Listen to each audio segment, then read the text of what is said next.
shit's going down right now. This is history. People have lived through this, through generations. You know, that people actually lived through World War II. People find it hard to envisage that kind of a life now, but it could be on the doorstep, and it is that close. And people will start thinking you're being a scaremonger, especially when you know, in my town, you open the curtains and there's nothing there. You know, there's not even a man walking a dog. So people don't understand how close it could be to a complete disaster. And for the people who are in the system, who are just paying the bills and doing the orders and that, if they stick with the system, not only will they take everything down, but when it comes to it, we're going to be having Nuremberg style trials. And you know what they said when they said, well, I was following orders? That's not good enough. No. It's just not good enough. So how have we managed to be so stupid to get ourselves in a position like that again, when it was blatantly done in World War II? Everybody can see that evidence, how it worked, how they did it. Well, setting fire to their own parliament building, all that kind of stuff. Yeah, it's happened before, over and over and over again. I mean, the whole course of history, I think, I forget who said this, but you're never more than 2 generations between freedom and slavery of your entire peoples. Definitely. Well, it's like I said, the 2 generations before me, we had 2 manufactured world wars, 2 wars that didn't need to happen. And they were paid for on both sides by the same parties. Now, how I look at it is, if you bomb the shit out of generations for long enough, they'll accept anything. I always remember my mum getting extra rations of chocolate in 1943 after a particularly bad bomb run. And they were ecstatic. They thought the government was looking after them. This, that, you know. And people get suckered in because they get whipped up into a frenzy with patriotism and all this. And it's just tribalism at the end of the day. It's people who aren't prepared to take a bit of responsibility and look at a bigger picture, because the person who can't take that responsibility will never be as powerful as she is. I was just thinking about that, as you're saying, it is tribalism, but what they've done is they've expanded that individual communal kind of feeling of tribalism, where you actually have a community that you're looking out for and are part of. And they've blown it out of proportion so that it's a country with all of these millions of people that you belong to and are part of. But the reality is you aren't. You'll never meet most of those people. You'll never have a conversation with them. You'll never do business with them. Your community, on the other hand, they're people who you will see and meet and talk to and do business with on a daily basis, more or less. That's where tribalism should end. Anything beyond that, you're simply getting involved with a tribe that is larger than you, and any tribe that is larger than any of the sum of the entire tribe doesn't actually care about anyone in it. No. For me, it's, you hear all these things that are coming together. At the moment, they're talking about unions over here. They're a bit like the old cooperatives, where local communities would provide local amenities, so local farmers would actually grow stuff instead of accepting government payouts to not grow anything, because that, you know, the fact is that we waste too much food as it is. So it's all this is consumer led, and if the consumers don't wake up and just carry on, it's like a snake eating its own tail at the minute. You know, at some point the snake's going to realise, oh shit, that's it. There's nothing left, I'm dead. You know, there's going to be a realisation, but all I can say is it seems to be so much happening right now. People are getting so awake with this stuff. We are reaching that critical mass. The dam's broken. The judiciaries, it's like going into a dark room. You take one torch in, you can see a little bit, but that torch can always go out and then you're knackered. But the more people with torches in that room, sooner or later you don't need any more people with torches, because it becomes generally known what is in that room.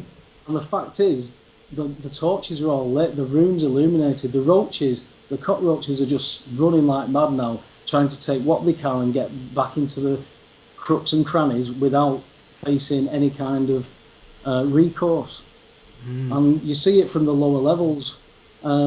Like I said, the judiciary, politics and the police have got far, far, far bigger problems than me. You know what I was thinking about the other day is when you bust somebody for a crime, there's always certain levels of that crime, you know, like, let's say theft, for example. Somebody snatches a lady's handbag that has $100 in it, okay? Guy gets 6 years. Some guy snatches $100 million of people's investment money by signing a false statement or something like that. The guy gets 6 months, 3 months for good behaviour, you know? It's a golf course. Well, certainly there's no proportional punishment to the crime occurring here. And what I was thinking about is, you know, what would happen is if you busted one person who would steal $100 million, it's as good as busting 10 million people who stole 100. So why not have a very specific function to just let all the little offenders go, but make sure you only really focus on the big offenders, the ones who are actually doing a huge quantity of damage. Because if you're taking out singular individuals who are responsible for large quantities of scumbaggery, then the entire apparatus and the chains of people for which they influence down the line also get disrupted. The problem comes when people try to rise and take their place. Yeah. Well, the thing is, the company can always blame the man, because they can't legislate for a man's own individual decision. So what they do is they'll flip that to common law court. So they won't hear you. They don't hear any legislation, no civil stuff in that. So, but like you said, Nuremberg trials kind of thing. Yeah, that's exactly it. And this flipping of jurisdiction is they're either going to go down the public route or the private route. In a county court, if they claim that they're in a private, if I said that as a public figure you are answerable as a judge to judicial review, there is nothing in the civil procedure rules that states judicial review is a last resort only. There's no civil procedure rule that says you must appeal then judicial review. It's either judicial review or appeal. If you appeal, you have to provide the burden of evidence. If you go judicial review, you say these are the decisions that I believe is wrong. This is what my grounds on why I base that. Now the burden of proof is on them. That's why they don't like you getting to Queen's Bench. It's for them only, Vinny. That's why they want you to keep going the appeal. You've got to go back to county court. We don't deal with that here. We don't deal with that here. It's not for us. We're not common people. We aren't under common law. We are stock at value. That's how they treat us. Yeah. Well, could you imagine a cow? Could you imagine a cow trying to take the farmer to court for trying to kill him? You can't work it out, can you? How mad it is.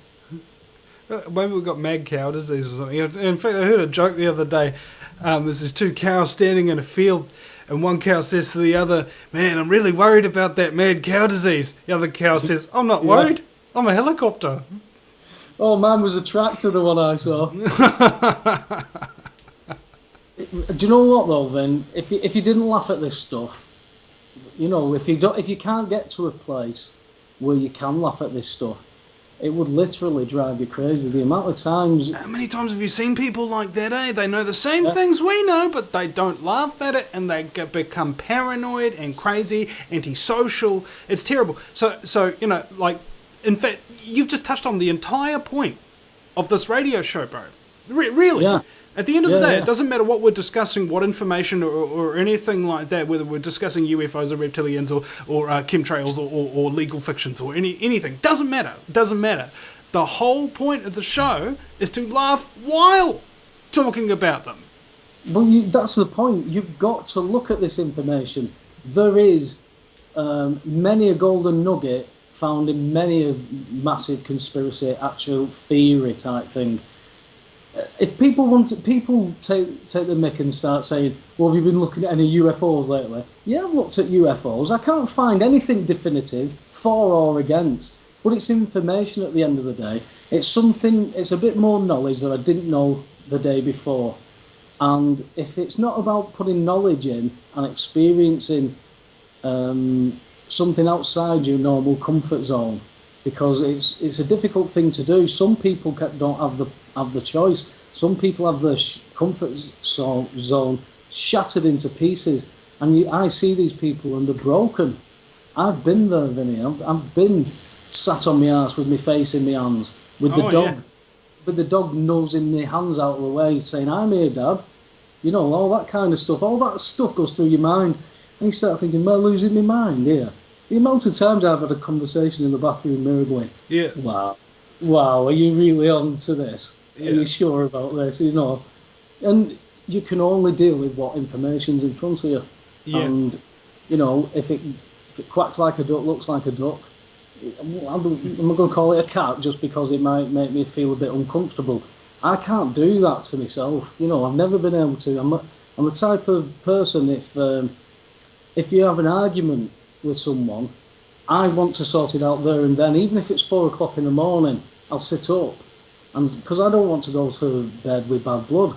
It's not in my nature. I like to know that there's nothing like that. I mean, obviously you have arguments with assholes, you know, but the people that you care about, it's you argue and argue and argue. I can't think I'm wrong just because it'll make that other person right. I've got to have my argument to put it across. I kind of treat it like a religion, you know, like what was it? Thomas Paine said, "My family is my country, and my religion is truth." Yeah, that's it. I mean, at the end of the day, I don't think you can go too far wrong with a bit more love and a hell of a lot more truth in this world. Yeah. I don't think you can go wrong. And the fact that they're fighting so hard, I mean, in my particular case, they are fighting so hard to keep this out of court now because I've got him on fraud. I've got him on fraud. Blatant and utter fraud. And the fact is, if they put it on record in a court, he's done. He's toasted himself, so he can't go to court. But they're trying to get it through a county court, which will make me now, because I put in a variation order last week. Now, it takes 3 days to process an application.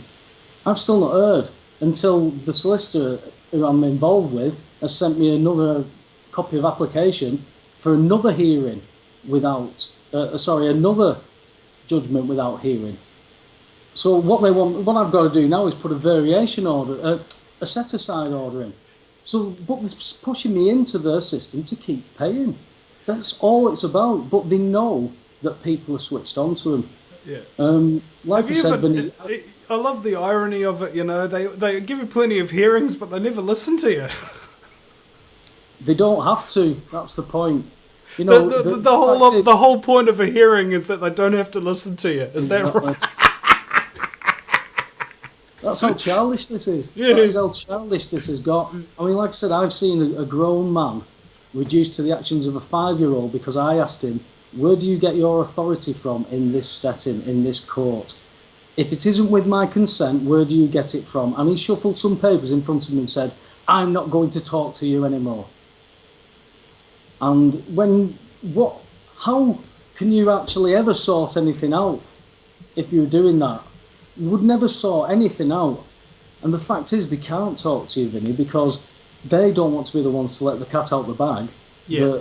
They have no jurisdiction. They have no authority. They don't want to be the ones who are caught, you know, with the pants down. Well, it's almost like they're allergic to something. It's accountability. Yeah, they're allergic to accountability. I think that's about right. So they have this immune system thing. So when you're about to make them be held accountable for something of like that nature, their white blood cell, which is a deny and get the frack out of there right now before you get caught in doing what you're doing response comes up. It happens all the time. I've interviewed a number of people who have gotten judges to get up and walk out of the courtroom just by saying one sentence to them. You know, and I think it's because of the fact that perhaps maybe there is a syndicate working within the system. Like, imagine for a moment that is a hierarchical structure. And there's a lot of these different groups, a lot of these different sectors, but only if a certain person or what have you will catch the eye of somebody else. And it just rings within rings within rings. Until one day, one particular person comes and tries to mess with others in the system, and they find out that there's all these different divisions of all these different departments, all acting unlawfully, coming at them. And they're like, how did that happen so quickly, unless these people, at least in parts of these different departments all the way up the chain, were in some form of cahoots? Well, put it this way, the High Court judicial review was struck out because it had no merit, yet I was questioning a judge's decision about ignoring case law, yet they decided to talk about jurisdiction. So that's what I'm saying. They would talk about everything other than the core subject of the matter, which is basically this was some of this other stuff that's coming in now, Vinny. We've had a guy come on the scene called. Are you familiar with UK Column? A little bit, yeah. Right. This guy called Carl Lentz has just been on the UK Column. He's been over here for about 6 weeks, working on some stuff with a few people. Now he is self-taught common law expert, right? Now that's what he's claiming. I hardly know the guy. I've listened to his stuff. I've checked out some of his stuff, and it sounds like it could be certainly, definitely a part of the puzzle. Now what he's doing is he's going straight to Queen's Bench. Like he's using the term which is all common law. So in a Queen's Bench, if you're at Queen's Bench in common law, legislation and legalese can't exist. It's man on man. Now, if you use certain but what happened is that there's an administrative side. So you can go at Queen's Bench and use civil law, yeah, but you have to make it perfectly clear that you are not using civil law, and it's certain terminology that he uses. So he used, like I said, it might be a bit pigeon English this, because I'm in the middle of trying to learn it myself. Well, he used the terminology of something along the lines of, I, man, require by right restoration of my property. Now, by law, that they must give me my property back in that setting.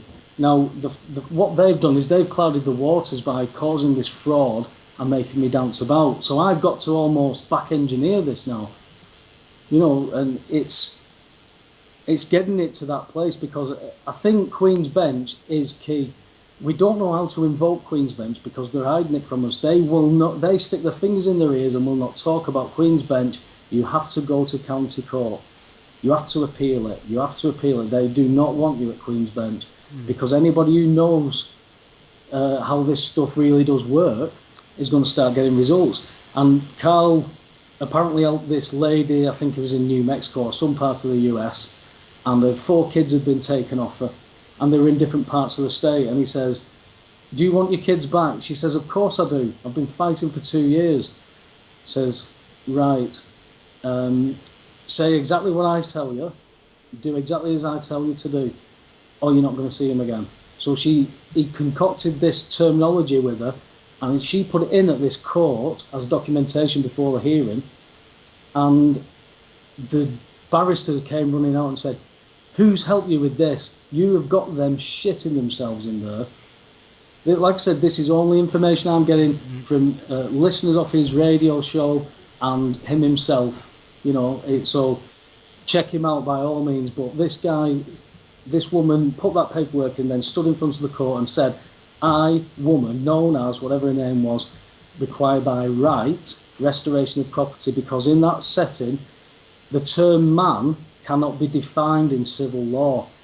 The only definition of man is adult male. Now that could be adult male. We were actually talking about this before, earlier on in the segment, weren't we? Yeah, yeah. This is what happens with me, Vinny. I start getting off, and I go off on a tangent, and I end up back in the same thing. Well, I'll tell you what. Here's a good idea. We're going to have a break so that we can take a wakey leak, have a cup of coffee, and we'll be right back, ladies and gentlemen, with Paul Webster.